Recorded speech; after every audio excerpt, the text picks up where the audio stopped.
This content is for entertainment and educational purposes only. This video is brought to you by First Detachment Nutrition. Battle tested, expert formulated. Use discount code AB10 at checkout for 10% off.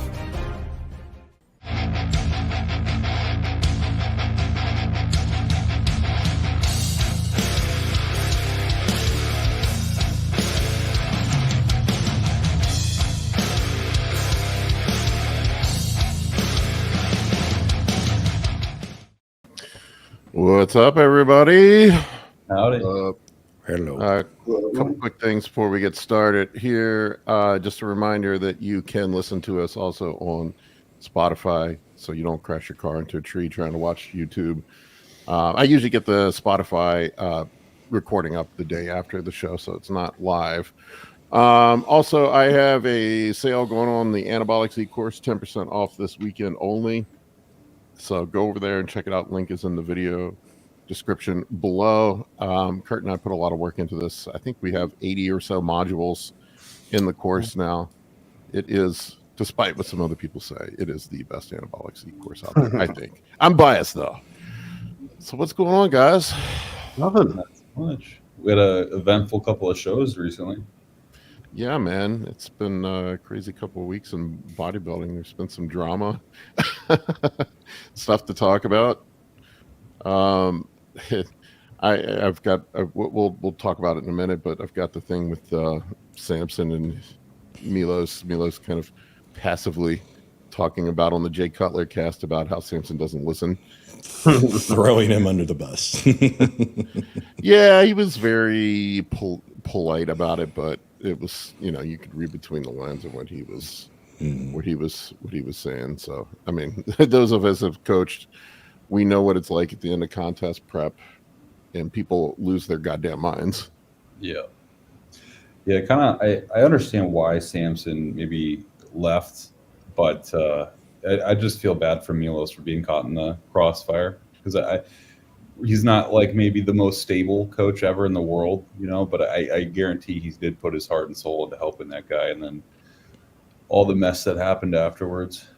Yeah, I mean, I don't know. I mean, I think the wrong post show is the wrong time to switch coaches. You need to let things rest for a month or so and let your head clear, because I mean, you got trend rolling, you're starving, your brain isn't firing on all cylinders, you make bad decisions. I've seen it. I've done it myself at the end of prep, make panic decisions, and I just don't know how anyone can prep themselves.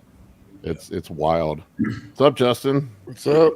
We were just talking about Samson and making stupid moves at the end of prep, man. You've never had anybody do that, have you? On YouTube. You've never had any clients make dumb moves at the end of prep? Never had anyone panic last minute. Everyone's always been calm, and it's a classic prep move. It's just lose your shit and do something that makes absolutely no sense when it's most important that you don't do something stupid. I'm very calm and collected, and I felt bad for Justin the first show we did together. I think I texted him like every 15 minutes. I don't even remember. Yeah, if it was, you weren't anywhere near the upper 10% that I would remember. I love the people. It seems like I don't know what your experience is, guys, but it seems like to me it's like, now that I've been prepping people, it's like halfway through they freak out, and right at the end they freak out. Yeah. It's always not going to be ready at some moment, like 11 weeks out. It's like, dude, you can't tell anything about that just yet. Yeah, well, I always say there's a reason. If you look at all the top bodybuilders, they always look like they like potheads who can't be bothered to give a shit about anything, or it's like that's why Ronnie was the best, because he was calm. He's like looked like he couldn't be fucked to care about anything. I'm sorry, I can't say that here. And he's an accountant. So Brian Dobson gave him a workout routine. he followed it for 25 years straight. You know, Chad Nichols told him what to eat, so he ate good old chicken, and you know, and he didn't stress. You know, that's so like that's why the people who think about bodybuilding become coaches. the one, you know, because if you you know, paralysis by analysis, Right. the worst thing you can do when you're peaking is think, you know, because you're gonna think all the wrong things. That's what You just, Chris Aceto said about Jay Cutler as well. Like his superpower is just staying calm. Yeah. Following the protocol, staying calm, keeping his cortisol levels low. You know. Yeah. Because oh man, well, I'm sure everyone's had someone with you know, their metabolism runs away the final weeks. I got a client right now who's got, and it's like a runaway diesel. If you've ever seen that, a turbo diesel where the turbo starts kind of like vacuuming and self-fueling the engine, and then the diesel runs away. Guys do that, like they start panicking and their metabolism just runs away, and there's like almost no way to save it. We ran into that to Paul. That was my fault, but his first prep even. I wouldn't say it was your fault. I was pushing things hard at the end. I was this year. I stayed more chill. It was T3's fault. Yeah, it almost always is. T3 is like the devil. It seems like it burns muscle equally as well as it does. It works great until it stops working. until it doesn't. Yeah. What usually happens, it's, you know, like if you add it in a small amount, but I find, and you know, like if you need a little boost or you're worried the guy's behind, I don't like to use it, but if you might need to, if you use it in a small dose, I find that for about 2 weeks after you stop taking it, it seems like the metabolism still picks up, but then, you know, they start filling back out. It's almost like you know, like you can go a little overboard with it as long as you reduce it or pull it out, you know, with several weeks room to let like the body readjust and fill back out. Yeah, last year I had a couple guys that I used it with, and I pulled it out the last week and a half or so before the show, and it seemed like it made things better. Like they started to fill back out, and conditioning didn't get any worse. It was sort of a roll of the dice, but. You mentioned you mentioned Aceto. Have you seen him with his T3? He'll change it by the day. Oh wow! Let's say 25 today, and then the next day, don't do any today, and the next day, let's do 50 today, and then 2 more days. You know, and if you've ever seen his text, they're almost like hieroglyphics. He uses the fewest words possible to convey it. He'll be like, no T. Eat C, 100 G, you know, so you got to decipher it, like 100 grams of carbs. Is that for the day, or the T is probably T3? I'm thinking. Or is that Cialis? More Cialis stuff. Yeah, I had a friend of mine that prepped with him, and it was wild. It seemed like there was no rhyme or reason to anything he did. It was just all even him just reacting to how you looked that day. Yeah, very intuitive. Interesting approach. I mean, it works. Whatever he's doing is working. I would say he's on the spectrum. I think he's very autistic, and he probably just like, because I can very much be like that with certain things in my life. It doesn't have to be bodybuilding, but yeah, just very kind of sporadic. But somehow I think it's just controlled chaos. You predict it. Yeah, I've heard that from several people that he's like that. I've noticed that a lot of the really good coaches are a bit autistic. I want you guys to hear, I don't know if you heard this, but what Milos was saying about Samson after they parted ways, it was, you can read between the lines here. Yeah. Oh, I can't hear it. No, I can't hear it. No audio. God damn Very it. good. Well, I was just waiting for somebody else to say something. I thought it would work, but I guess it doesn't. Never mind. Silver lining, Jay's biceps look massive. Especially the left one. Well, anyway, Milos basically just said that if Samson finally listens, and then he went into this thing about him doing cardio, like he was talking about Hadi doing cardio, 3 hours of cardio for that. And Samson not doing cardio, not doing any cardio. Yes, tell me what you want about Hadi.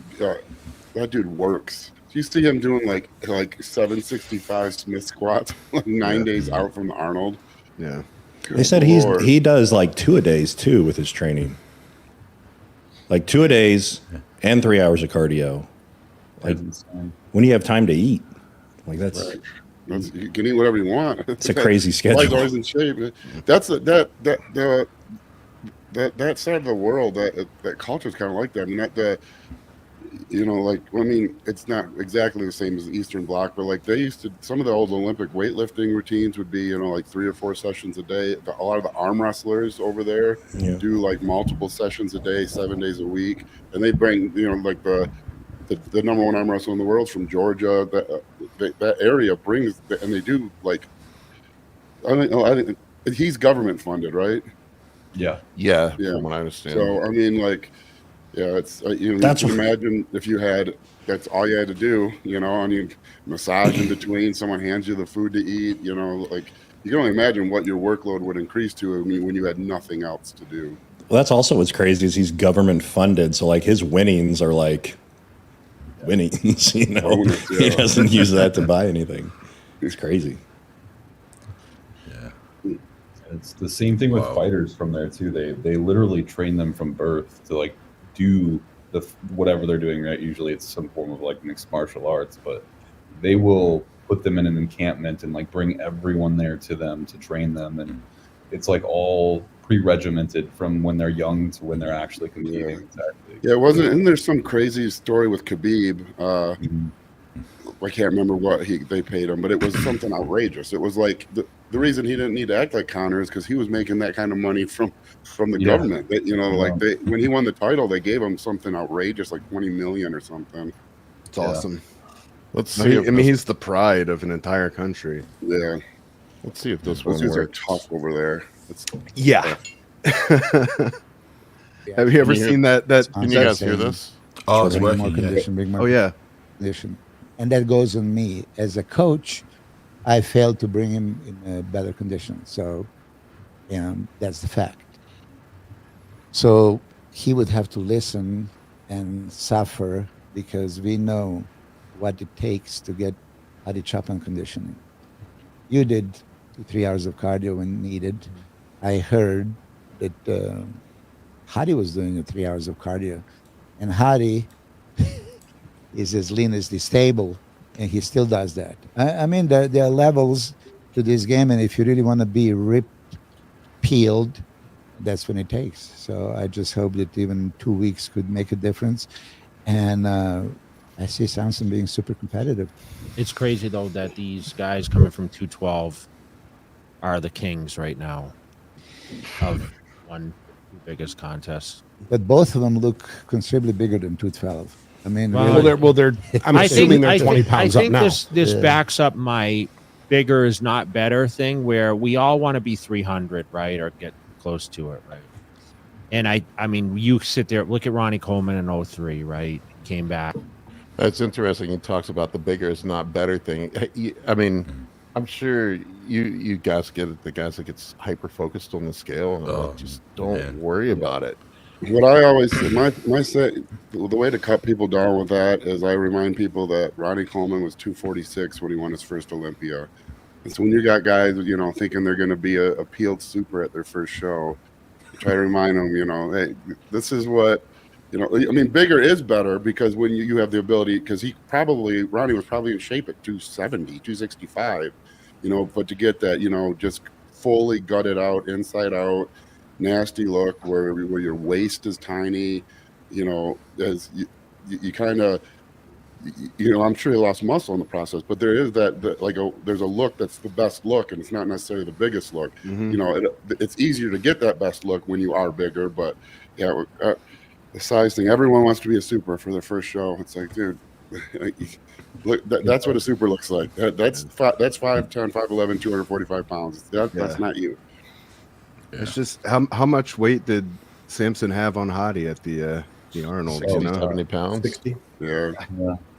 But it is immediately apparent that he was not number one on that stage. They said Hadi was 240 on stage, but I He was heard, like or that's what they had him 225. listen.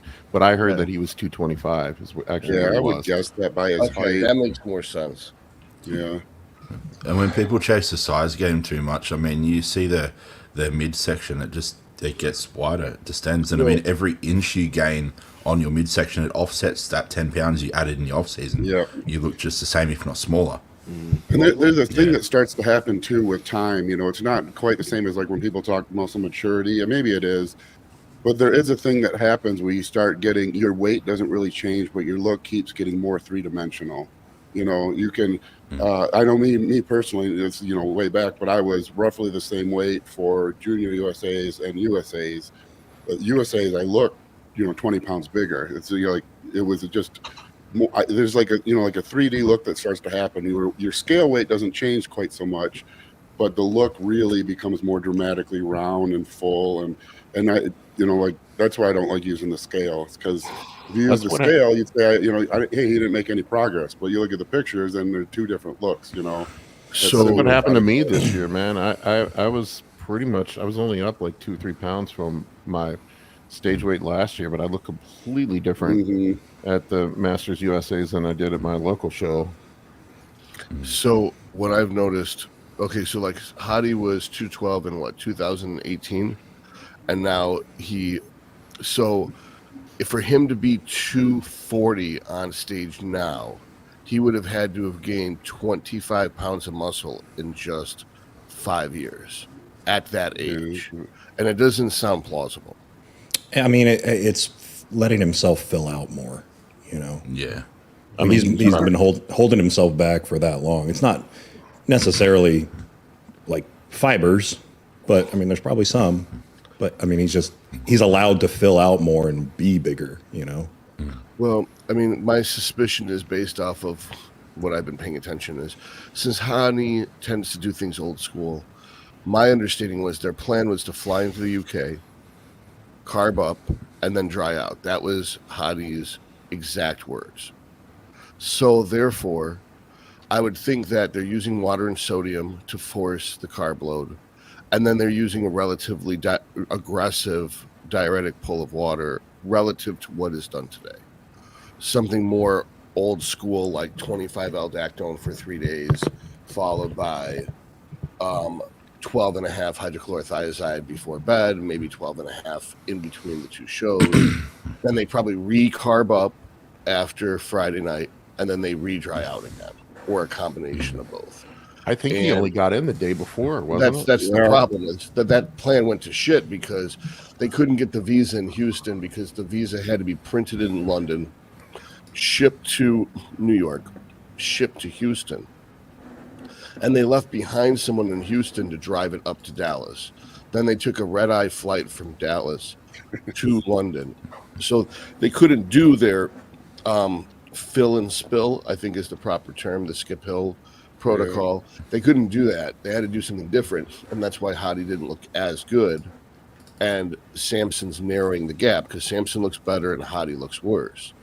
And I think their conditioning is relatively comparable, which was Hadi's edge. So I wouldn't be surprised if Samson won. But when I look at the video feed, even though the video feed's shit, it's still equally shitty for both people, right? When I look at the video feed, my eyes are still on Hadi. They're not on Samson.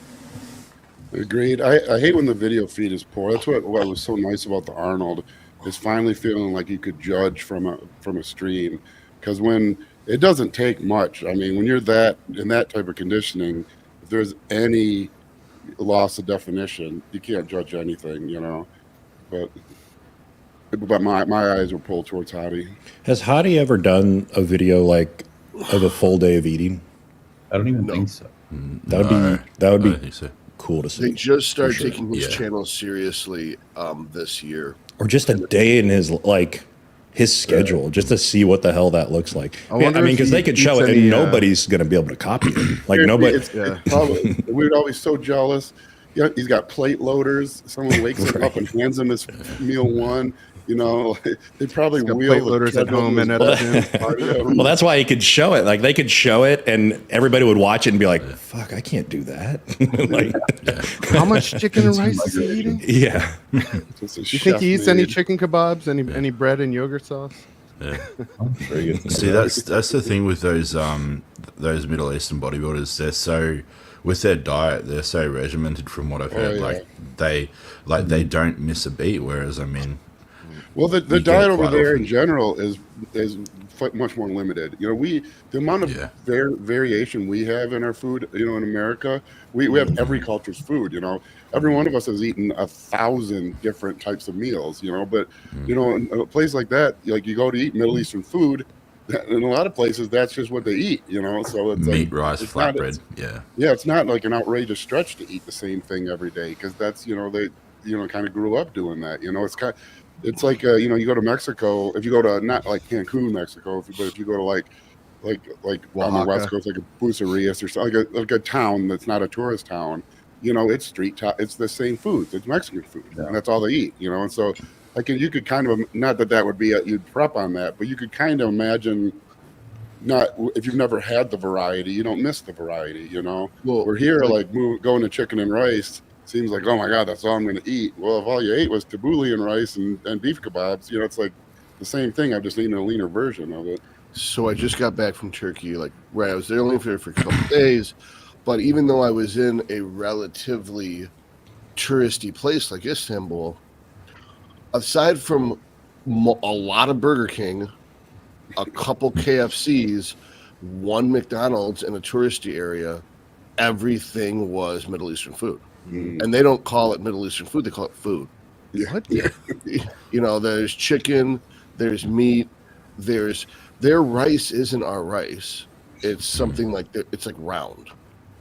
And then there's yogurt and, you know, vegetables. And that's what they eat every meal.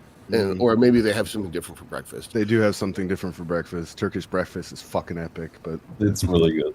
What is it? I want to know now. It's like a charcuterie plate of different breakfast foods, nice. and then, you know, Similar to tea and Indian breakfast. all of the trimmings. It's But amazing. I mean, well, at the hotel we did have that. I just thought that was for Western people. But yeah, it was like you said, there was everything but meat, except for they have beef salami and they had beef ham, and they had beef variants of a bunch of pig foods. And I thought that was weird. It's like, why not just not eat pig foods? Why make a beef variant of the pig food? Sometimes religion, they don't eat pork, do they? No, that's because they don't eat pork. But why would you have a taste for something you don't eat to where I get you. I get you. Yeah, that makes sense. How do they know it's good enough to make a beef? Oh, it's not good. It's not good at all. But it's a very poor imitation of the actual pork products. It's like Roman was saying that when he tried to get spaghetti sauce in Japan, it was not very good spaghetti sauce. Japan's not where you get spaghetti sauce. Ketchup with some Italian seasoning in it. It's the joke about like putting pineapple on pizza being like, you know, universally reviled or whatever, you know, like a sin in Italy. Like I think Italy needs to take a closer look at what Japan's doing to pizza. Yeah, they're putting some interesting toppings on pizza. I'll let you do your own Google research on that. But the crowd is pointing out something important here today, guys. I think I don't understand the pizza toppings. It's like, you know, you can't go wrong with pizza. I mean, there's good pizza and not as good pizza, but like it was pretty darn good. Did you really got to mess with it that much? I mean, so Justin, you'll like this. So you know how your normal protocol, the high days, have a cheat meal at the end of it, right? And a lot of people like me spent 10 years having their cheat meal be pizza. So what I found was, instead of doing the deep dish, there's your Japanese pizza.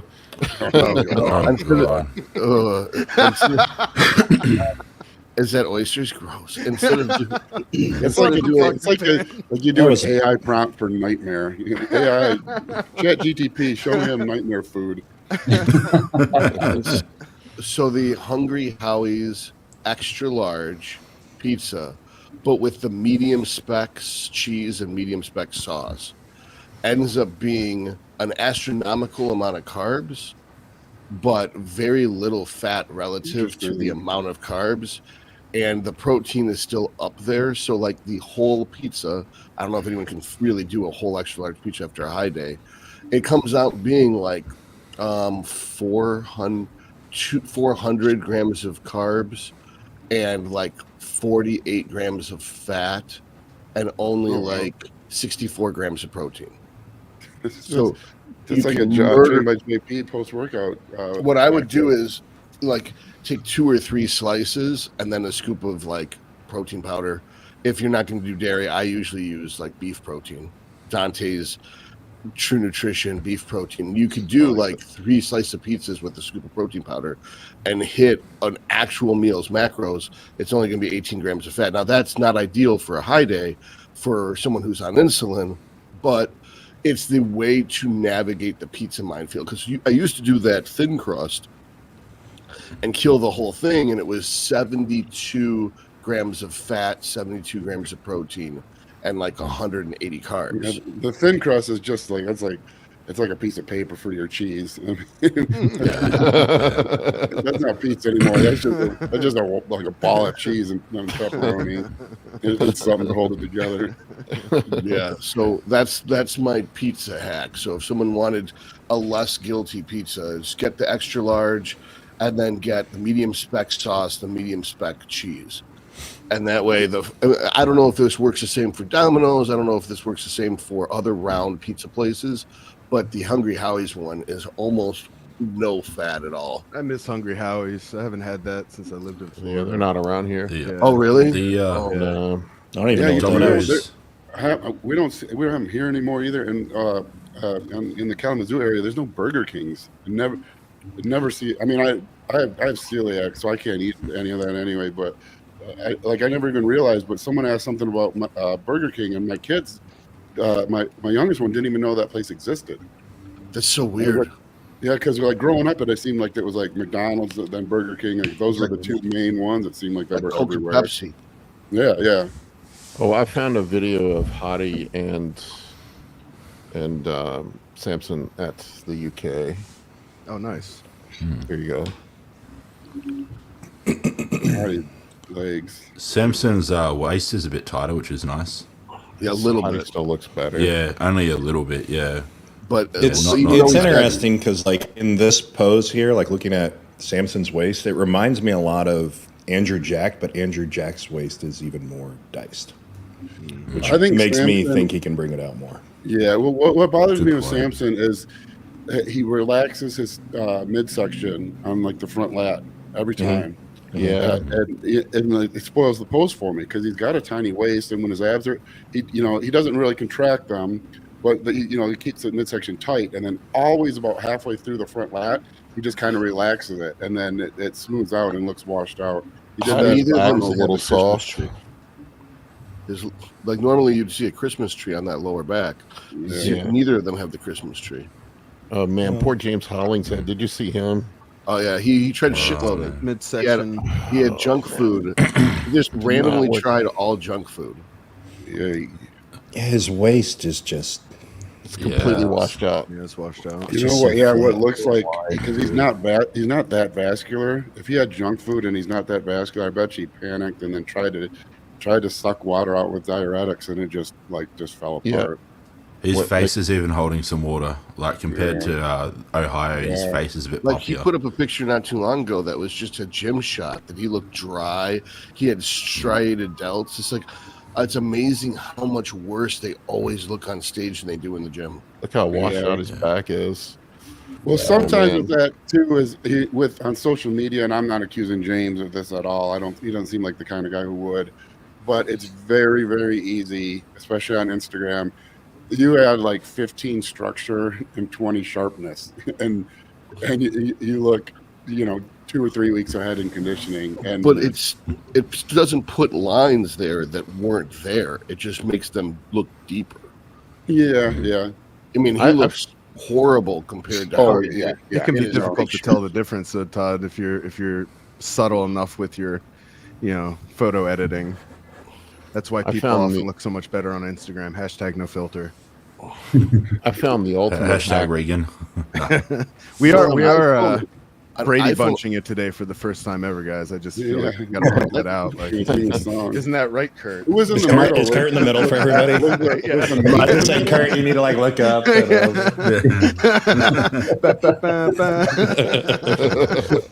that make me Alice?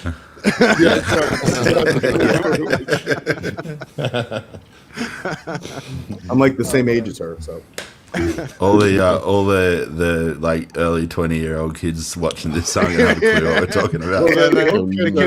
They don't want to know because that was like only the husband worked, and it wasn't like he wasn't anything special, and they had She had 9 6 kids. kids and a maid. He was an the architect. bodybuilding. In a house they probably paid $18 for. Yeah. In Southern California. Yeah. Wasn't he an architect? Times have changed since the 70s. That is pretty Man, funny if you think about it. It's like he probably made like 30 or 40,000 and paid what was like nothing. It's like the whole house was probably 50 grand, maybe less, and then the car was probably like 8. No, not even. My uncle trashed a brand new '69 Camaro driving drunk when he was 18. That he bought. He was in high school. He bought. It was like $3,500. You know, he worked construction in the summer, and he bought a brand new, like '69 Camaro, muscle car. It's like, come on, Yeah. That'd be like transmission now. It's $3,500. yeah. Oh yeah. You guys are just being impatient. I just got to wait for it to trickle down, all right? It's on its way. It's dribbling. It's trickling. I saw a funny meme. It won't be as funny because I can't replicate it, but it was like some old lady dancing, and it said it was like boomers after they sell their home for $2.5 million that they bought for $17 in 1962. It's like, yeah, that's good. I don't know. I grew up dirt ass poor, so shit's better now than it was when I grew up. We had 2 nickels to rub together when I was growing up. Yeah, I remember. Yeah, I was in a trailer Unique park. perspective. I'm pretty sure my dad was selling weed to bikers to make ends meet. Yeah, I grew up living in a shed. Do what you got to do. We had a farm, so there was some extra things growing between the corn rows. Italian tomatoes. Man, Wesley looked great again. He just like that dude. I don't know, man. Yeah, So sharp. His year. Well, see, what Wesley does is he takes the judges' advice on board and he does exactly what they ask him. And he comes in better. Instead of panicking like a little schoolgirl and just throwing everything in the kitchen sink. He definitely he's has mastered killing it. his ego to be able to listen to advice from seems like the a very judges humble in- guy anyway. Yeah, you'd have to be, right? That Yeah, he's deep just into so a crisp. He's so sharp. I to be honest, I don't really like his physique. I don't like the flow of it. I don't know why. Something about his quad, but he's like, as far as conditioning and being on point, he's See, that's a his Christmas quads are paper thin. yeah. Yeah. So shitty lighting or not, he had a Christmas tree when he had his pose. He knows how He's to got pose. striated lats even. Guy's a good at presenting his physique. yeah. Hiding Yeah, his but his weaknesses. quads, I mean, they're cross-striated all the way up to the hip. I mean, it's just like gnarly. I see what you mean about his physique, though, Justin, and I think you know what it is. I think it's his like quad flare to hip ratio. Yeah, there's something. That's what throws it off. Like not enough Yeah. adductors, and then Right there he's in got a that bit of flare, picture, but his yeah. waist is that little bit like too wide. Yeah, Yep. Yeah, right in that picture. Yeah, which you is can- not something he can control. I was No. thinking exactly. Breon Yeah, exactly. beat Urs, to be honest with you. I didn't think Breon looked as. I don't know. It's hard to tell when you're. He looked a little bit more watery this time around, I think. Yeah. That was His biceps something look pumped up. our resident troll Yeah. Emperor Chief was asking about. Those are popping like crazy. Holy shit. Yeah, They said, So- Breon, your biceps look silly. Make them bigger. People are saying that his quads are getting worse. You guys notice his quads are getting worse? Or Yeah, his that's- getting better. yeah, I think because he's starting getting to- older. He's losing that outer sweep. I think that's like a nerve thing. I think it's probably not that Old he guys. even uses it, but yeah, with just Jesus, look at that outer aging- on that. Yeah, bicep. Holy Lord. What the hell? Yeah, But guys, just I I didn't think realize just that due till you pointed to it out. their spine compression and stuff, you notice they lose their quad sweep and their triceps a lot. Those are like the first to go. From the back, he's probably the best on stage there, though. Yeah. I'd say that's why he probably beat Urs then because of the back shots, because that like posterior and then Urs. I mean, Urs just the was- detail through Urs the showed back. up a lot better, though. He Look showed how up crisp so he much is. better. Yeah, I like Yeah. his He look was here. very obviously flat in the last show compared to the. Yeah, his arms look fuller here. Like that's always a telltale sign. Like as soon as your limbs are stringy, like you just haven't filled out enough. but he looks like he's a little bit fuller through the upper body, don't you think? Yeah, big time. I want to see a side by side of Breon from the Ohio versus the UK. I want to see those arms. Definitely looked a lot different. They looked a little different, like they're. Yeah, he did run Rich Piana's 8 hours of arm workout. That long head of the bicep was really peaking. Well, he focused on his supination. Like maybe You got to turn that pinky in. Yeah. maybe he made a visit to bostonlloyd.com for the 3 Yeah. Somebody got very upset that we talked about that on the last. What? Was it because I was saying about Hadi probably because his Yeah. shit was fervent. Yeah, I had several people reach out to me saying we shouldn't be talking about synthol. I'm like, what? Why? I never said synthol. I don't think it is. I don't with Hadi. I think I don't. I think there's only so many places you can put things, and you risk losing some glute striations if you're using glutes for those things in the final weeks. Delts don't really. No one has striations in their delts anymore because of it. So it's as long as it looks natural, which Yeah, I won't talk about it because I don't want to bash it all. I'm a huge Hadi fan, so. You just reminded me I have to pin today still. Why are we not allowed to talk about synthol? Why are we being censored by the viewers? They were just upset because I think people get very. I don't think anybody uses Hadi it. fans are like they'll find a negative comment and track you down. They're the most fervent fans there are for some reason. I think I said something about him. I'm a Hadi fan, but I can't remember last year I said something about him on something, and for like 2 weeks I'd get at least one DM a day for someone all mad at me. I'm like, dude, I said he was the best on stage. I don't know. The best on stage can still have that one thing that I thought wasn't perfect. Yeah. I mean, One of my clients is involved in the manufacture of the 3cc massage oil, and said the list is a VIP who's of pro bodybuilding. oh yeah. Just in case.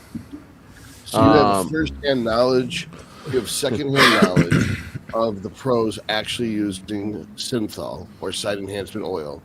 Yeah. And the fans who are watching Anabolic Bodybuilding, your channel, and want to learn what actual bodybuilders do, like the pros, are then getting triggered by the fact that you're giving them the information they to find out.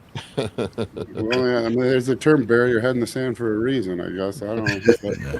People, I don't know. people, It's like people guys don't are want to injecting, know. they're injecting themselves with everything else. Why do you think they would stop at that? Right. Yeah. Hey guys, I got daddy-daughter dance right. today. So Cool. Dustin, you go get it. See you, man. Justin. All right, man. Later, Later. guys. Later. Justin's gonna So, be popping and I locking. guess the question would be then, it's why do they feel comfortable enough sharing their feelings with you, where I'm lucky enough no one feels comfortable enough to share their feelings with me and Because you're a complain jerk, about my Todd.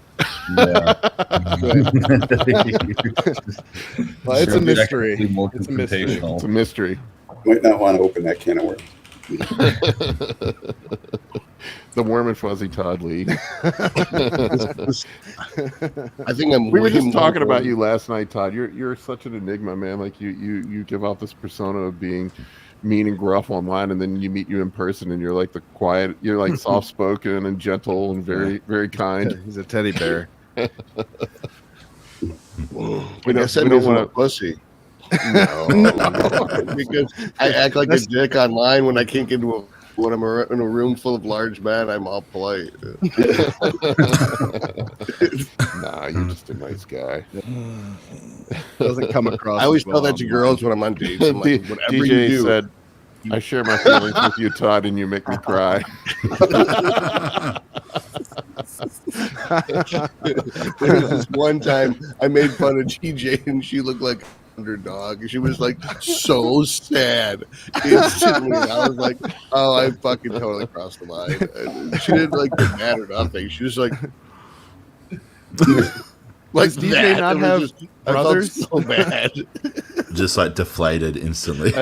It was just I like forgot who I was talking to, a girl, and I was just like blah blah blah blah. Like I just shot one back, and it was so fucking mean. It was like, oh damn it, I didn't hold that one back at all. I'm too comfortable. Todd is like that game Mass Effect, where you can choose like the kind conversation choice or the mean one. It's like, and he just like unknowingly is just Goes like for the mashing mean one renegade every button time. all the time. Because it doesn't seem mean to me. And then like I watch it later, Exactly. I watch a video I shot. It's like, wow, I was such a dick that video.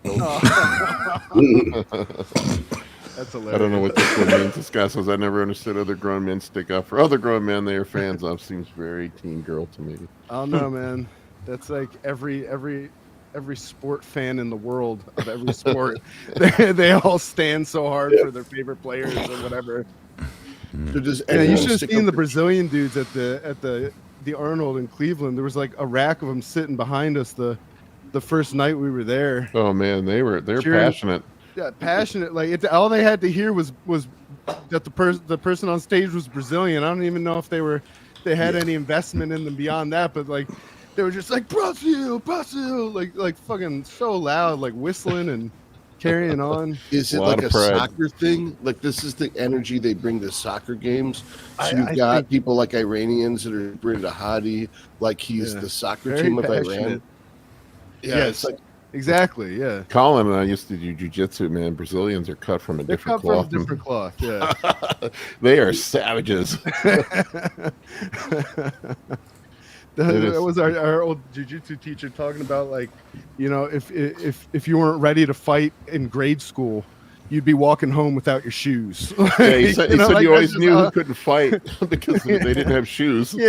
Like that's not how I grew up. That's not how you grew up. No, not so much. I'd be encouraged to talk about my feelings with the person who tried to take my shoes, I think. Sloth UK says it's a soccer thing in UK. Don't call it soccer in the UK. You get bashed. It's football. well, it's funny that you call that Sloth UK because to me it looked like Slothuck, like it was a Lovecraftian monster, but the picture is sloth, and I didn't put it together. But Slothuck sounds so much scarier. Like what's in the barn? It's our temple to Slothuck. You know. The Goonies was the absolute all-time best film. I missed the Goonies. That was good. That was a simpler time. Do we want to take some questions? Yeah, we got one here from Jason for the doctors. He has a friend that has prostate cancer. He researched diet and read that cancer feeds on carbs. Yeah. His doctors tell him not to eat red meat and to eat whatever he wants. He has a terrible diet, and I want to help Hasn't him. that been disproven? It's been disproven. There's no glucose. All cells run on glucose. Don't listen to that crap. Your diet should be healthy, but there's no specific food that's going to cure or cause cancer. So wait, let's back that up, Kurt. So you're saying that cancer cells do not prefer glucose over They do not. fat? They do not. Oh. That's been disproven. Interesting. We had a friend who beat leukemia eating chili cheese fries. His doctor told him he was the only patient he ever had that gained weight on chemotherapy. Yeah, it's one of our coworkers. He was ordering. He was like, fuck it, I'm dying anyway. Yeah, he's like, so I might not live to see another year. I'm getting the chili cheese fries. But he would order them from Outback, the chili cheese or the cheddar bacon fries or whatever they are. And I looked it up. those are They're like good. 2,800 calories. He eat the whole damn thing himself. His doctor said, "You're the only person I've ever seen get fat on chemo ever." He was losing his hair and gaining inches around And his getting waist. fat. While he was on chemo. Eating ice cream and chili cheese fries. Man. Well, he's still alive, so maybe that's the secret to curing cancer. yeah. I think if you could just survive the damn correlation chemo. equals causation. Anyway, that is not medical advice, my friends. You got it, man. Absolutely. Colton, I would like to ask you to stop making your live streams under 40 minutes. Oh, man. What do we got next here? Sure. You got an Eagle Brady shirt on. I like it, Colin. Yeah, I have man. one too. Bite like an eagle. Mr. Victoria. By the way, wants to Mr. know- Victoria is a rebranding of Mr. X. Oh, I know. It's the same. It's the same. Mr. X had to same rebrand. avatar. I was able to I know put you, two and Mr. two X. together there. We're old friends. You can't No, sneak yeah, by me. Mr. X is an OG. I think Mr. wants X to and know our Mr. opinions. Victoria are Victor Black. I don't think the cell phone should be banned on the gym floor because I use it for my spreadsheet.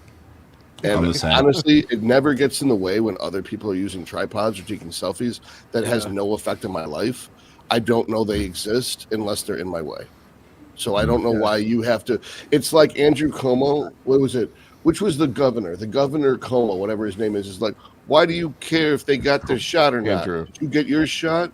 If you got your shot, doesn't matter what they did. I don't think it's so much a cell phone problem as it is just a person problem. You know, like the type of agree. person who makes their cell phone usage such a spectacle that it detracts from your workout in some way. So within, There are within- assholes and there are not assholes.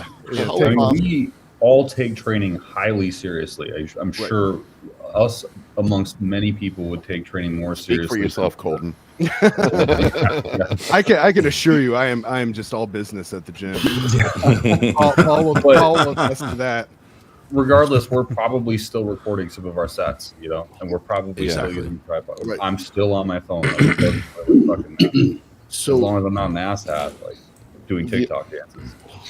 another thing about banning cell phones is how many times have women gotten out of putting their cell phone away because they say something like, well, I have to have it because of my kids. It's like your kids will survive without you. Like you don't need to talk to your kids during the middle of every single activity. You don't need to go into movies with your cell phone on because you have kids. Like it really what you're saying is you have anxiety and that you need to, and like you can't not be connected 100% of the time, and you're putting your kids out there as an excuse. However, they will play the I have kids card, so then all the women will still have their cell phones. So you ban cell phones to prevent girls from catching guys creeping, but then the only people who are still allowed to have the cell phones are the women. So all you're going to do is ban men from having cell phones, which we need in order to complete our workout because it's where our music is. It's how we record our sets and reps. It's the cell phone is the most important part of what you bring with you to the gym. I'll be honest, I don't even use it for music. I just have sound canceling headphones, and that's all I do. I don't even play music. But that alone is like plenty for me. Yeah, the music choices they pick are terrible at the gym. So You need to come to our gym. I need to move to your gym. It's just that Virginia's expensive, so I can't It is rationalize it. expensive. I'll tell you how seriously Colin takes his memes and cell phone. There was one night I was working out. There was 3 of us and one of my clients, Joey, and we moved on to another exercise. And I'm like, let's see how long Colin stays over at the machine on the other side of the gym. He was looking at his phone. We got like a good 2 sets in deep before Colin even realized we were gone. That's an exceptional situation, though. I mean, certainly, obviously, that There probably may happened. or may not have been some THC involved in that situation too. Yeah. I was very focused. And if you follow me on Instagram, you'll see what I'm doing is God's work. So it's important. Keeping people laughing. All right, what do we got next? I put in our group chat a before and after of Breon's arms. Oh, we did. Oh, nice. Oh, I was wondering why you're so quiet. That's what I was working on. all right. He's hard at work. Oh yeah, They're popping a little bit. they're popping a little bit. Let's pull this Oh up. my god! Wow, Interesting. Yeah. they're looking oddly peaky. Mm. Is it? Yeah. All right, so which is the old Breon on the left? Left. Yeah, Yeah. How old is that picture? that's the Ohio versus the UK. Oh, it's the only one. A week, 2 weeks, 10 days, whatever. Yeah, 10 days, whatever it was. You can Yeah, see look the at that injection site. Look at that right one. It's like it's really Yeah. How much better was the lighting at the Arnold in the U.S.? yeah. Yeah. Well, the were live talking about stream that. was way better. I don't know if the lighting was really better, but the live stream. Jake Cutler was talking about that, how it was the best lighting he'd ever seen at a bodybuilding show. That camera angle is a lot different too, so it's hard to say. But It's a little, yeah. It's straight on. They're the definitely right. popping more. It's off at 10. something's interesting. Even the triceps. Look at the triceps. Yeah, Really- they're hanging a bit more. Yeah, They're really hanging dark. more. Yep. And his legs look pretty good. Those lats in Ohio look like they're a little out more, Yeah. a little fuller there. You can see. Look here at the lump. Oh yeah. And you start looking at his legs and you realize how much better how much I guess leaner they were in Ohio. Yeah, Yeah, he's One washed even out less a bit. vascular. That in, right one. Yeah, his cuts aren't as deep too in the UK. Yeah. I'd say that the flight probably, I don't know how close he flew over to the show, but if he flew over and there was only a few days to spare, maybe it was just like from the flight, the water as well, like through his legs. Tommy John said, I think he had fuller hair on the left. I hate his hair. I hate it so much. I know, dude. Yeah. It's like that's the only thing he's got classic going for him. He's like, I got this hair. Yeah. What about that? Just go to bodybuilding, dude. Go to 212. Yeah. Oh, He's man, much better suited for 212. Like he's awesome. He's an amazing bodybuilder, but I think he needs to give up the classic thing. Yeah. Well, it's the whole thing. I mean, it's like classic is like the wellness equivalent for men in bodybuilding. I see like them as kind of like, because they're so structure dependent. It's like everybody wants to be classic or wellness because it's the in thing, despite the fact that not everybody has a classic structure or a wellness structure. It's like so many women come to you like, I want to do wellness. It's like, how about we do like bikini or figure? Like, and they're like, I want to do wellness. And it's like, okay, fuck, okay. Yeah, just because you're doing wellness doesn't mean you have a big ass and big legs. Like, it doesn't just automatically put you in that they category. don't put it together that the division you're in doesn't determine your body. Your body determines the division you're Right. in. Yeah. So, like, Exactly. for instance, this is my favorite one is like people want to do classic. Doing classic does good looking. If you're good looking, you might do good in classic. But if you're in bodybuilding and you don't get better looking by losing muscle and switching to classic. Yeah. The only thing I will say that rings true is I have noticed a lot of guys that do really well in classic could also do really well in open if they just slap on a bunch of size, because they've got that nice structure. If they can maintain if they maintain the waist and stuff, they can look good. But not everybody's capable of putting on that much tissue. So then, yeah. But I mean, that's the whole reason all of these categories were like developed in the first place, right, guys? Like, I mean, we had men's bodybuilding and women's bodybuilding originally, and then more people wanted to get into it, became more mainstream. So they're like, hey, there's a opportunity to monetize multiple kind of categories and pull in more money from more competitors if we have these categories that are kind of suited towards, I suppose, less kind of traditional like structures and stuff. So like wellness, the bottom heavy kind of structure, and then bikini, the girls that can't really put on much tissue at all, and that sort of thing. Yeah, it did seem like all the Brazilian people were in wellness, and then men's was Classic. Yeah. Yeah. There's a very I don't know why it's classic is their thing, but well, that's not a Raphael. Jay just said, hold on, this guy Jay just said wellness is kind of shitty, bro. Have you ever looked at a female like that? Is a I mean, well, you got to see it live before you can talk shit. And most of the people who watch the internet have never their mom's basement, so they don't know what girls actually look like in real life. But if you actually saw one of these girls in real life, you might find them attractive. It's impressive. Like you see a well-developed wellness competitor, it's impressive like how they've built the physiques. Like, I mean, their lower bodies rival most amateur male bodybuilders, to be honest. Like, just not as lean, obviously, not as cut, but yeah. I do think you can definitely, for sure.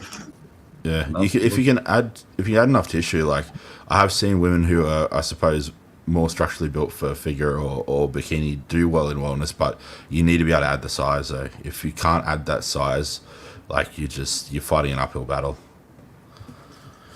So, Kurt dropped a bomb last night about Masteron being a SARM, not a SERM. Now, do you mean the metabolites of Masteron are a SARM, not a SERM? I don't know if I want to go into this yet because I need more.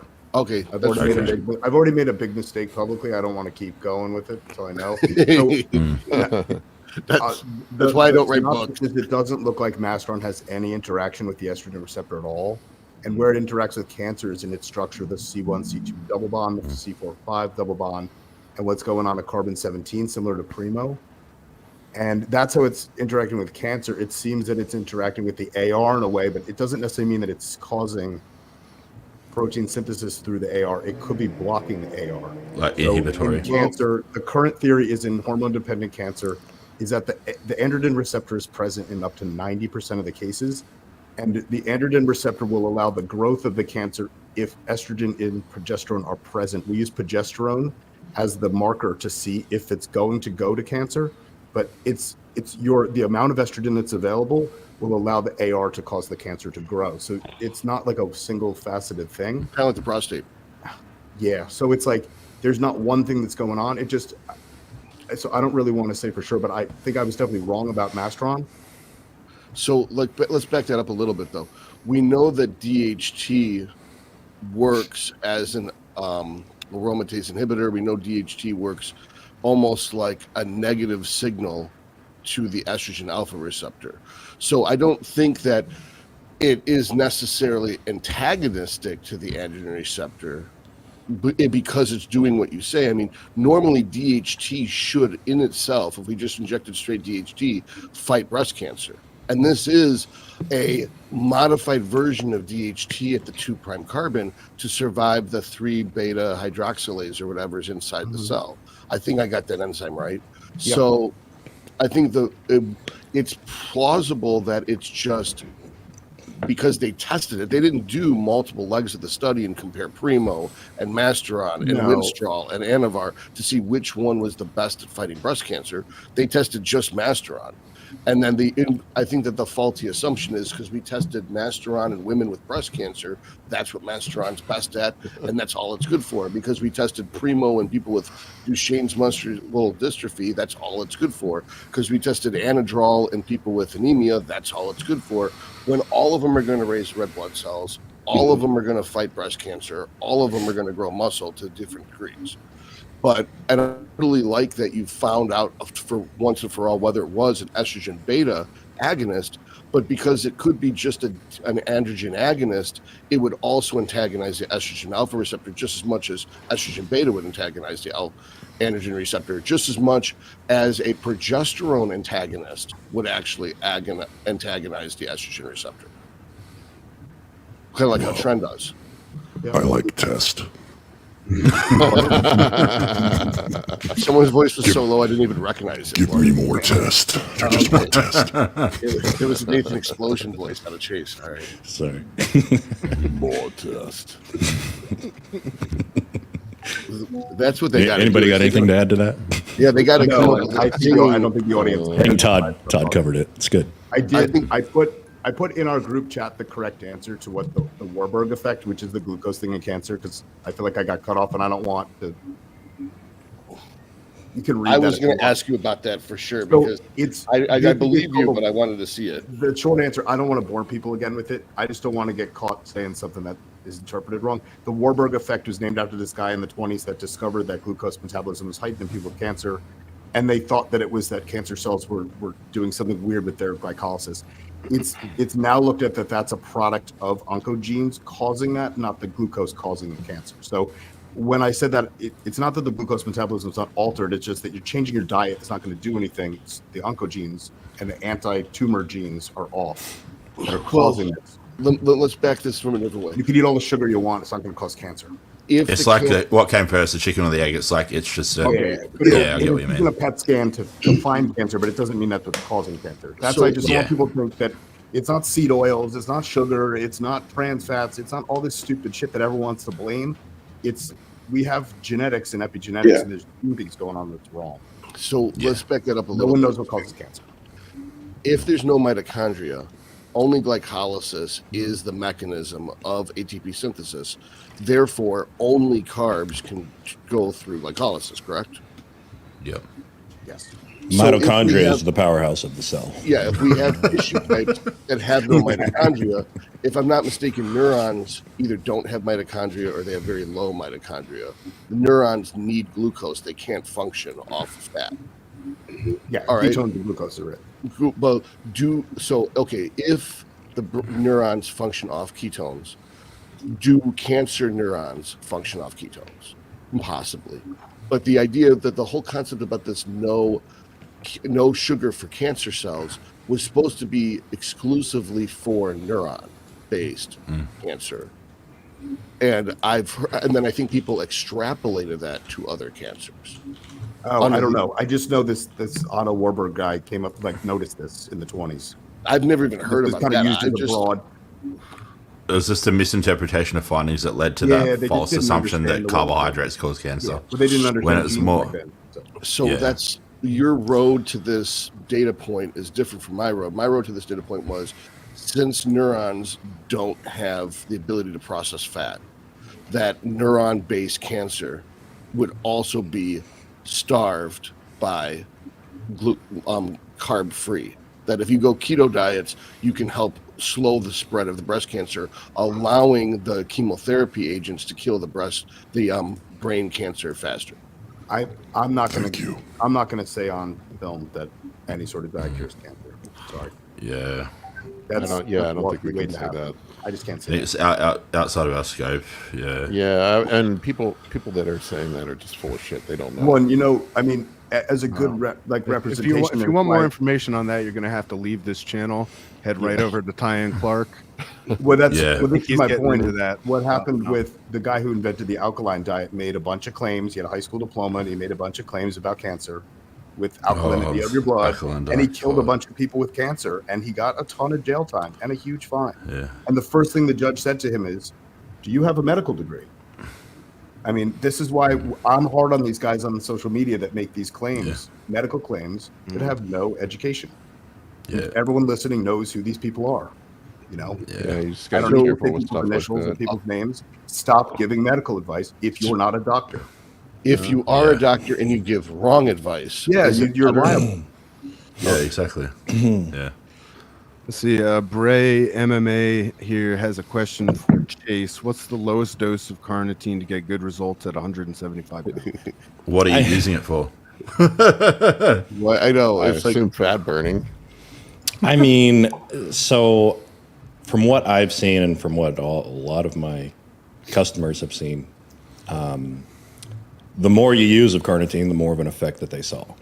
So if you can handle injecting it, go for it. I've done upwards of 4 to 5 milliliters a day, and I mean, it was crazy, but you know, I What was mean, the effect you technically the lowest effective dose is like 200 milligrams, you know. what was the effect you saw from 4 to 5 milliliters a day? So yours is concentration 600.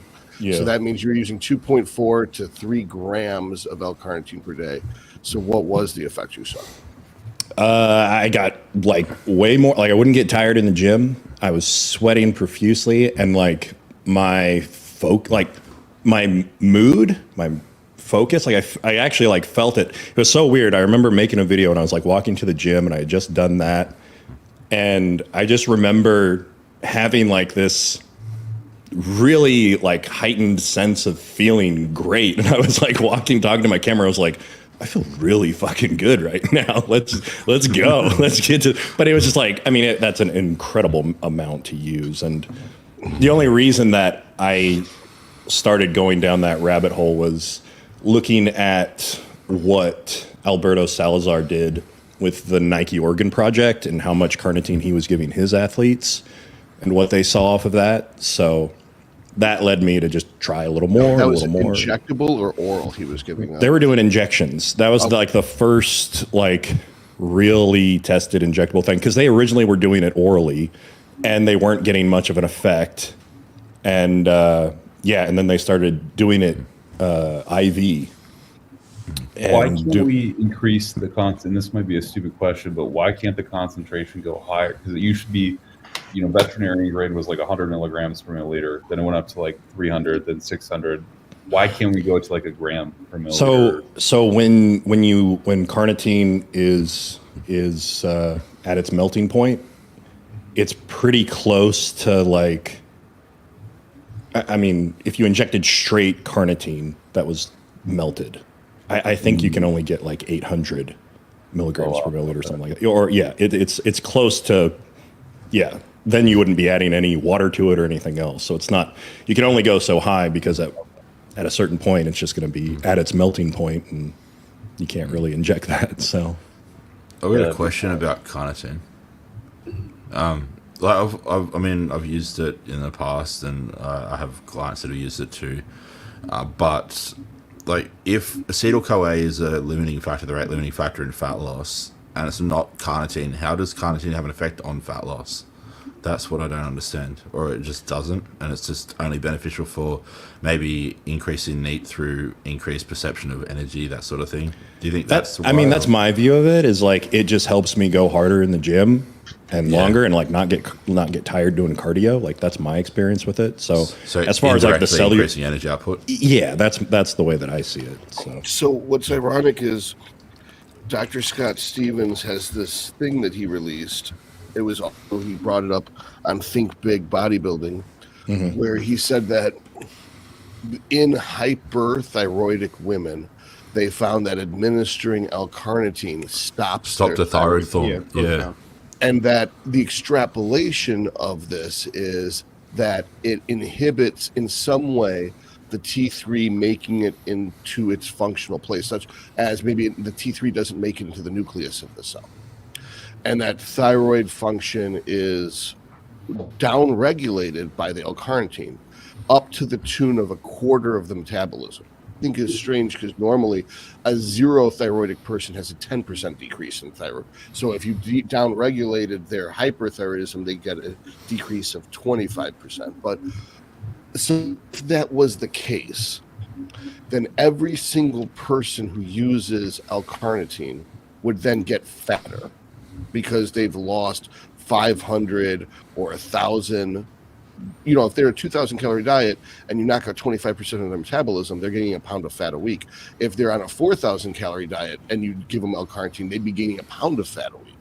So, but what was even stranger was they still burn more fat, even though their thyroid was less functional.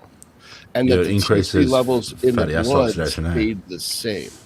So I don't see how this is possible, that an entire planet full of people are injecting L-carnitine for 10 years and no one has noticed gaining any fat from using it if it actually does decrease your metabolism.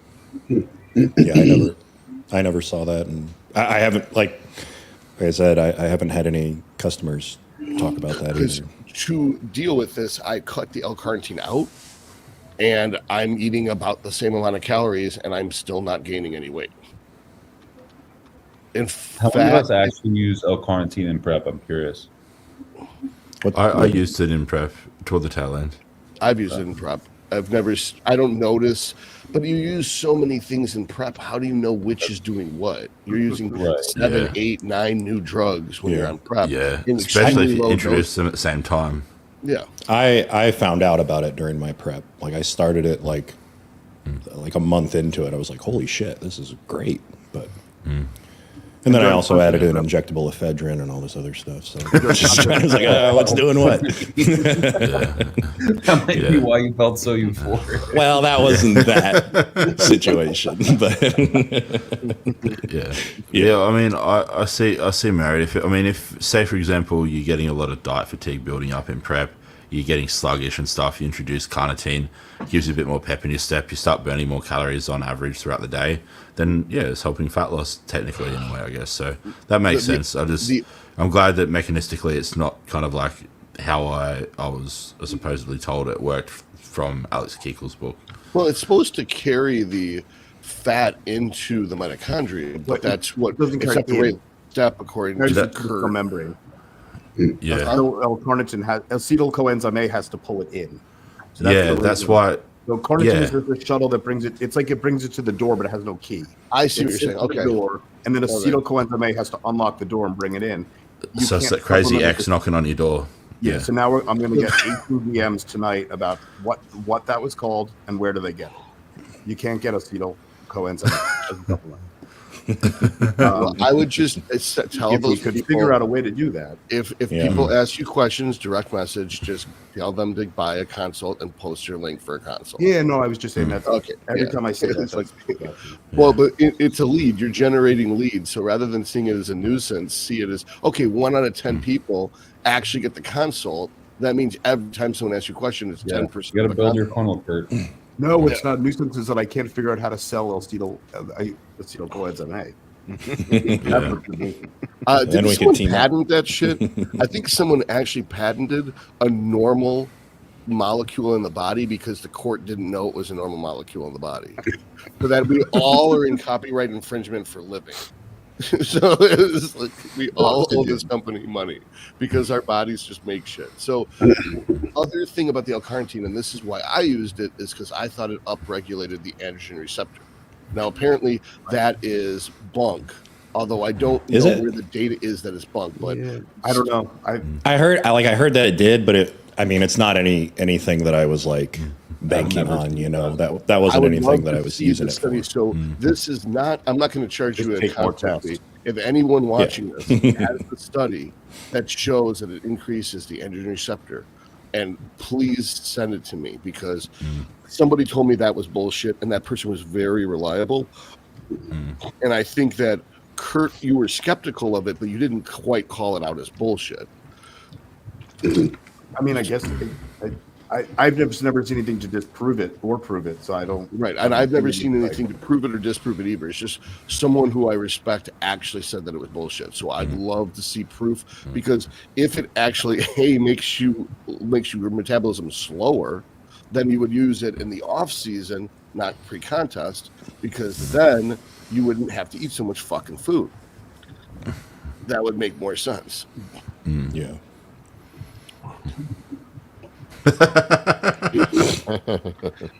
Yeah, it's Okay. basically the same thing. They patented that. This is so fucking weird, man. It's like that movie, Repo Men.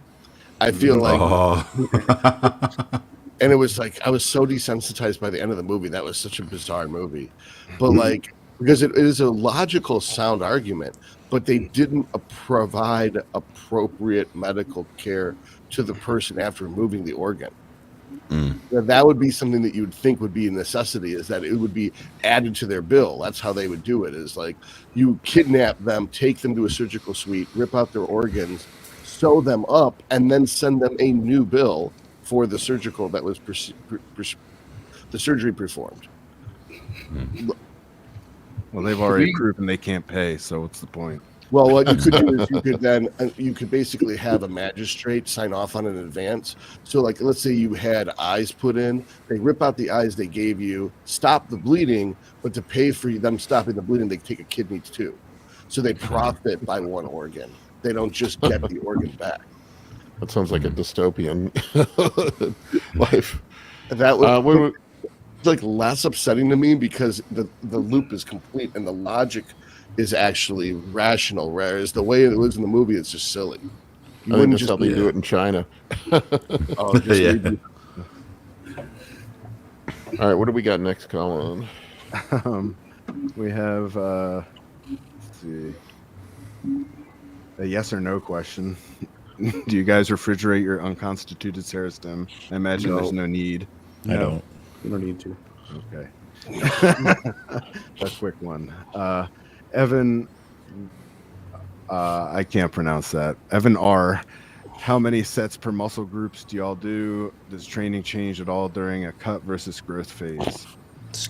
I mean, I think it's undulating, Yeah. constantly. And it 100%. depends on the body part. Like there's minimum effective volume and then there's maximum recoverable volume if you follow the RP principles, and you really sort of have to suss that out for each body part. Like I found like hamstrings are one that I don't need as much volume as other things, like say like arms. Arms, it can handle a ton of volume, whereas something like hamstrings, I may be able to max is something like 10-12 sets per week. But I would say minimum effective volume I found for me is somewhere in like the 8 to 10 sets per week. And maximum recoverable volume is somewhere in the 20 to 25, depending on the body part. Yeah. And I so mean, you want to live somewhere in so- between there. And the higher your intensity, the closer you are going to failure, the lower the tolerable volume is going to be. It's going to be much lower. So if you're taking everything to absolute failure, doing force reps, you can't do as much volume. Yeah. So, yeah, for people watching, there's an inverse relationship between volume and intensity. So, as one escalates, the other has to decrease to compensate, and vice versa. And it's a floating target. So, like the amount, you need during a cutting phase versus the off season will vary. I find as you get deeper into a deficit, you're going to have to reduce volume to preserve performance and maintain set quality, because obviously if you start decreasing and losing performance and you can't generate enough mechanical tension to basically justify keeping that contractile tissue that you built in the off season, you're going to lose muscle in the deficit. So there's a much simpler way of doing this than how many sets, is simply look at effective reps. So if one agrees with the Chris Beardsley model that the last 5 reps of every set are the effective reps, then your body can handle 30 effective reps, assuming you took adequate rest period. So if you're resting 2 to 3 minutes between your sets, you can get a total of 30 effective reps per muscle group per body. Is it going to depend on person? Of course. Is it going to depend on the muscle itself? Of course. But this is the average, and that it's 30 effective reps. Therefore, if you took 6 sets to absolute failure, you got 5 times 6, you get 6 sets is the correct answer. Now, if on the other hand, if you did 8 sets, 1 rep in reserve, you'd get 30 effective reps. So that's why they say things like a 1 RAR or 0 RAR doesn't matter. That's why they say things like it's 6 to 8 sets per workout per body part is the optimal amount. And if you go to 10 sets, you're probably going to overdo it. But then they say also if you take shorter rest periods, you can do more sets. That's because you're theoretically not going to get as many effective reps that way.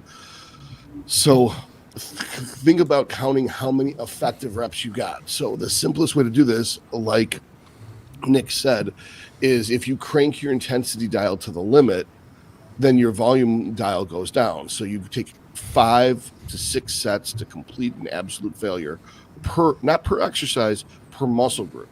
So like for example, if you're going to do 2 different functions of the pecs, press and fly, do 3 sets to failure of press, 3 sets to failure of fly. Or if you've got a deficient chest, do 3 sets of fly, then 3 sets of press. Same thing goes for like triceps. Is if you did 3 sets of press, you were ready to do 3 sets of tricep. So you would only do 3 sets of triceps after your press. Unless you pre-exhausted your chest with the fly, then you do 3 sets of fly, 3 sets of press. You wouldn't even count the presses towards your triceps because your chest failed way before your triceps did because you pre-exhausted it. Now you'd have to do 6 sets of triceps. Can I ask Todd? Can I ask you a question? Why pre-exhaust? Because when you pre-exhaust, you don't recruit high threshold motor units then. So what would be the point of that? It depends on how you pre-exhaust. So if you're doing sets of 25, you're probably just going to pump it up and you'll never get to the 2x fibers. But if your pre-exhaustion is sets of like 10 to 12, you probably will, if you go to failure, you will recruit the thrive. So the idea, the idea we ions that are going to interfere with that. What? Yeah. Aren't there still calcium ions in there that are going to interfere with that? With this central Once it gets up to 25 reps, you're going to have. But I think in the 12 to 15 range, you can still fail in 12 to 15 and still recruit 2x fibers. When it's more the creatine phosphate energy system fueling the work? I don't think it has anything to do with that. It has to do with calcium ion fatigue in there. Yeah. I'm not a physiologist. Exercise. So are you saying, Kurt, that only compound exercises should be done because they're the only ones that recruit? No, I think what Kurt is saying is you like wouldn't if you're pre-exhaust. That's like Mike Menser used to do flies before presses. And the point is, if you do and again, we can all pick one-off genetic freaks that have done everything under the sun. It doesn't matter. Don't quote Mike Menser, Ronnie Coleman. I don't want to hear those examples. If you were to do leg extensions before you do squats, you will get less out of your squats because you cannot recruit the right high threshold motor units. Definitely, yeah. So if your goal is to recruit high threshold motor units, which if you're a natural lifter is most likely the way you're going to grow, if you're enhanced and you have world-class genetics, it might not make a difference. if you go close enough to failure, though, don't you just recruit high threshold motor units in general anyway? Despite No, because the calcium ions will prevent the nervous system from pulling those in. Wait, hold on. Let's It's a safety up. mechanism. If you squat, it's mostly glutes. It's very little quads for most. But that's a whole different story, though. Right. I So would what I'm use- saying is you pre-exhaust the quads so that when you squat, your quads actually fail. You see, So your they're the glutes rate limiting kind of glute factor, so exercise, it makes it a quad exercise. But isn't I that think it's too taking away the complicated of an purpose argument. mechanical tension that you were implying before, that's like the main driver to muscle retention? Yeah. Is that we are limiting Yeah. the muscle and how much it's able to carry in a certain capacity? Would that then therefore limit the amount of stimulus that it would have if we're measuring by a proxy of mechanical tension? So let me give you an example because we're talking about leg extensions and squats. I had this argument, and this is also Mike Israel's argument. And I had learned from decades of lifting that the bro science is right and science is wrong, but I had to prove it to her. And so I would squat and I would do 405 for 11 reps and I'd have painful knees. Or I could do leg extensions first and I squat and get 405 for 7 reps and I have huge swollen quads. And then when we did it my way, my legs grew. But when we did it the Sun way of doing squats first, my legs didn't grow. Well, how So- could you use you use an N equals 1, first of all, which is a problem, right? How do you equate your own This growth? is how Hani in two Rambod different trained every one of his situations. athletes. And Hani you're talking Rambod- about putting fluid in the bursa first to warm up a joint and then doing an exercise versus not warming up a joint and loading it up with 405. I mean, I don't didn't think walk in I don't and think do they're not one- valid examples in both cases. I- I think you need a larger study group. Well, the study group would be Hani Rambod's athletes, the ones that win all the Olympias, and they all. No, do the now same we're thing. talking about the 1% of the world. You don't use those. We're people. talking about bodybuilding. This is anabolic bodybuilding. This No, is an talk about the people anabolic. watching this show, not the kinesiology. number one guy in the world. But so No The one point- here can relate to what Hani Rambod's quads do. It doesn't make a difference. Or what Ronnie Coleman did, or what Jay Cutler did. It doesn't matter what they did. What does Sam Not a relevant Sulik do? so Yeah, so Sam Sulek's actually a better example, right? I don't know He's what he an does. He's a kid with above average genetics that uses a decent amount of gear and eats like shit. So what? So he grows. He's probably a better example of stuff. Now, I don't know. I don't follow the kids. I have no I don't know idea. what he does. wait, he is the worst example because he grows where other people wouldn't grow. He's got better genetics than most of the people on the Olympia stage. That's why he looks like he's on the Olympia stage. He hasn't competed in a state level show yet. I hate to take this conversation and make it contentious, but we did get a really important question in while y'all were discussing that, which is from Tommy John. Oh, Pancakes, waffles, or French toast? Pancakes. Pancakes. Oh my gosh! So anyway, Just like I that, did you're nine- just gonna choose? There's not even any equivocation on anyone's part. Good Lord. I can't choose. Like asking me to choose between my children. Pancakes are the best. You've got the most variety with pancakes. Waffles, Yeah. you've got And waffles. you it's literally French toast, you've got a French toast. And Yeah. waffles are kind of hard sometimes, dude. I don't like. Yeah. I want like a Too crunchy. fluffy, Okay, so you've been hurt Yeah. by bad waffles in the Calcium. past. Thank Oh, you for yeah. sharing. like Your toaster trauma. waffles from fucking yeah. And French toast is it's French toast and you just throw shit on top of it. It's not like the French toast Yeah, section. unless it's stuffed French toast, but even then, So it's you're admitting Yeah. that you haven't had a good preparation of French toast before. using, There's like, no- That's probably a You put Brioche good and, assumption. having, like, Can we get back to this because this is more important than The only French toast that I have Warming had up, was my Guys, I'm stepmom's gonna French blow it toast. all up. I have to leave here in 2 minutes. oh my god. Oh. Kurt, is 9 sets of squats pyramiding up to the 405? Is that warm up enough to lubricate the synovial joint? Who the fuck does 9 sets of I squats? do. When I squat, I would do Well, 9 a week and some before I kids. got to my workload. I do 2 warm-up sets. One plate, 1.5 plate, 2 plates. Who does 9 3.5 sets of anything? That's a whole I do workout. I do 2 Yeah. warm-up sets and a potentiation set. So the point is I also did My whole leg minutes of workout will be mobility done in the first. time you just finished squats. And I also would do adductors to warm up my adductors, hamstrings to warm up my hamstrings. So I was there for about 2 hours before I got to the squats. The only thing I changed was the legs. I can actually hear my wife calling me.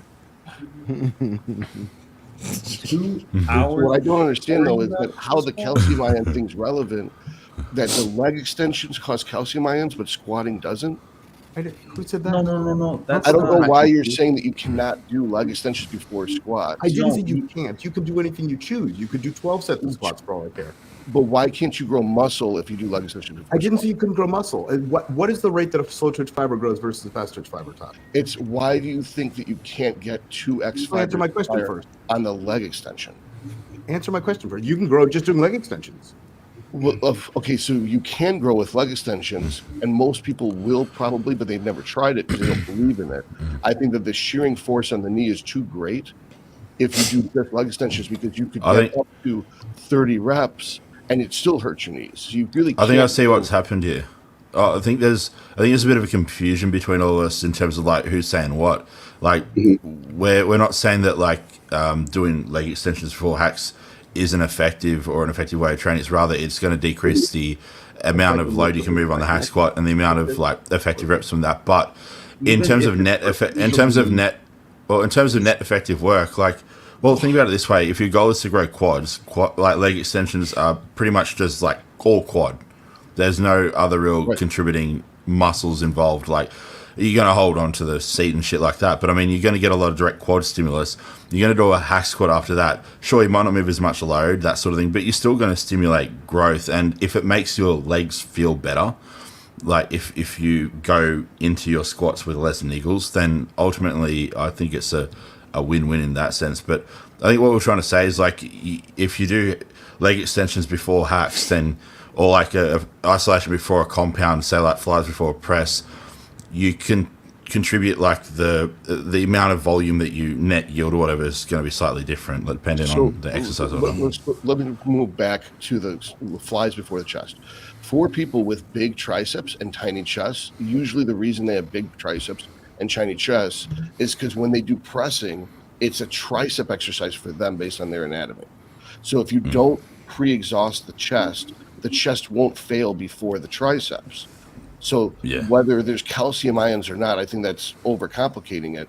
The point is you weaken the chest and you get the chest to fail multiple times. So it's the rate limiting factor in the compound. The chest is the rate limiting factor, not the triceps.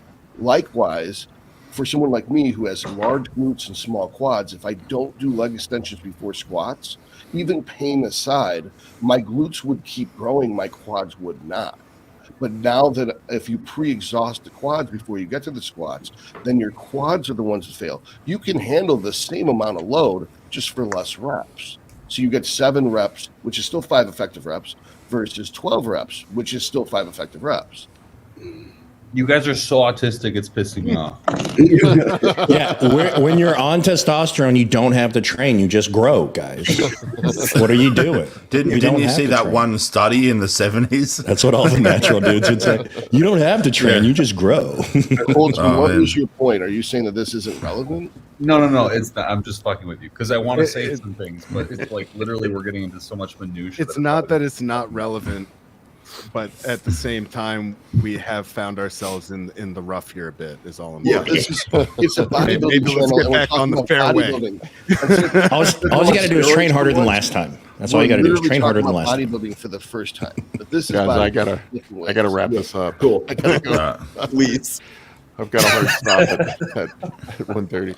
And with that said, I pre-exhaust everything. So what the fuck do I know? I'm always broken. Pre-exhaust by staying up too late watching YouTube every day.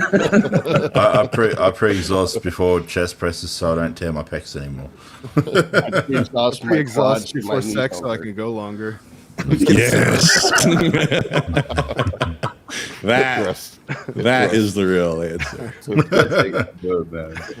All right, folks. Thank you for watching. We appreciate each and every one of you.